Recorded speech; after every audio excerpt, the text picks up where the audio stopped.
আল্লাহ বলে, বান্দা আমার মতো দয়ালু মনিব থেকে কেড়ে তোরে আলাদা করে দিল।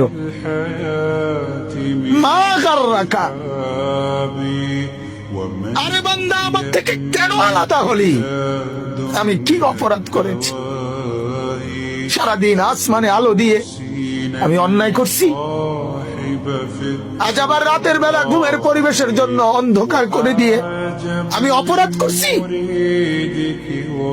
মা গাররাকা, এই যুবক, তোমার কাছে তোমার মালিক অপরাধ কি করছে বল না বেটা, বল। কেন সাজদা করলি না ভাইয়া? আল্লাহ তোমার কাছে কি অন্যায়টা করছে? কি অন্যায় কি না দিছে মালিক? মা গাররাকা বিরাব্বিকাল কারীম,